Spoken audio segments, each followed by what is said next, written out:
ರಾಜ್ಯ ಕಾಂಗ್ರೆಸ್ ಸರ್ಕಾರದ ವಿರುದ್ಧ ಎಚ್.ಡಿ. ಕುಮಾರಸ್ವಾಮಿ ಗುಡುಗಿದ್ದಾರೆ. 140 ಸ್ಥಾನ ನೀಡಿ ಬಹುಮತ ಕೊಟ್ಟರೂ ಜನರ ನಿರೀಕ್ಷೆ ಹುಸಿ ಮಾಡಿದ್ದಾರೆ. ಕಳೆದ 2.5 ವರ್ಷದಿಂದ ಇವರು ಮಾಡಿದ್ದೇನು? ಕುರ್ಚಿಗಾಗಿ ಕಿತ್ತಾಟ ಮಾಡುತ್ತಿದ್ದಾರೆ. ರಾಜ್ಯದ ಬಗ್ಗೆ ಕಾಳಜಿ ಇಲ್ಲ, ಜನರ ಕಷ್ಟ ಸುಖಗಳಲ್ಲಿ ಭಾಗಿಯಾಗಬೇಕು ಎನ್ನುವ ಪರಿಜ್ಞಾನ ಇಲ್ಲ ಎಂದು ಎಚ್.ಡಿ.ಕೆ ಕಿಡಿಕಾರಿದ್ದಾರೆ.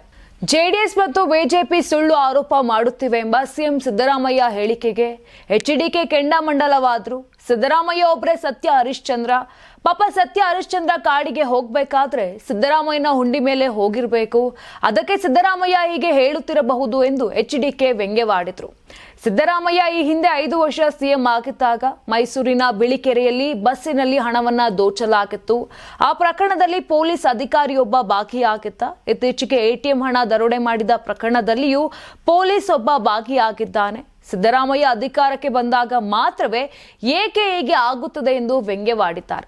ಇನ್ನು ತಮ್ಮ ಸಮುದಾಯಗಳ ನಾಯಕರ ಪರ ಸ್ವಾಮೀಜಿಗಳ ಹೇಳಿಕೆಗೆ ಎಚ್.ಡಿ.ಕೆ ಅಸಮಾಧಾನ ವ್ಯಕ್ತಪಡಿಸಿದ್ದಾರೆ. ನಾನು 2 ಬಾರಿ ಮುಖ್ಯಮಂತ್ರಿ ಆಗಿದ್ದೆ. ಅಧಿಕಾರ ಹೋದಾಗ ಯಾವ ಮಠಾಧಿಪತಿಗಳ ನೆರವನ್ನು ಕೇಳಲಿಲ್ಲ. ರಾಜಕಾರಣಿಗಳ ಕೆಲಸವೇ ಬೇರೆ, ಸ್ವಾಮೀಜಿಗಳ ಕೆಲಸವೇ ಬೇರೆ. ಧಾರ್ಮಿಕ ಕ್ಷೇತ್ರಗಳನ್ನ ದುರುಪಯೋಗ ಪಡಿಸಿಕೊಂಡು ರಾಜಕಾರಣ ಮಾಡೋದು ಯಾರಿಗೂ ಶೋಭೆ ತರುವುದಿಲ್ಲ ಎಂದು ಬೆಂಗಳೂರಿನಲ್ಲಿ ಹೇಳಿದ್ರು. ನೀವು ಸಣ್ಣ ಆಗ್ಬೇಕಲ್ವಾ? ಅದು ಒಂದು ಉತ್ತಮ ಆಹಾರದಿಂದ ಸಣ್ಣ ಆಗ್ಬೇಕಲ್ವಾ? ಪ್ರತಿದಿನ ನಮ್ಮ ಜೀನಿ ಸ್ಲಿಮ್ ನ ಯೂಸ್ ಮಾಡಿ ಯಾವುದೇ ಸೈಡ್ ಎಫೆಕ್ಟ್ ಇಲ್ದಂಗೆ ನೀವು ಸಣ್ಣ ಆಗ್ತೀರಾ. ನಿಮಗೆ ಮಾಧ್ಯಮದಲ್ಲಿ ಕೆಲಸ ಮಾಡುವ ಆಸಕ್ತಿ ಇದೆಯಾ? ಹಾಗಾದ್ರೆ ಕರ್ನಾಟಕ ಟಿವಿ ಡಿಜಿಟಲ್ ಮೀಡಿಯಾದಲ್ಲಿದೆ ನಿಮಗೆ ಒಳ್ಳೆಯ ಅವಕಾಶ.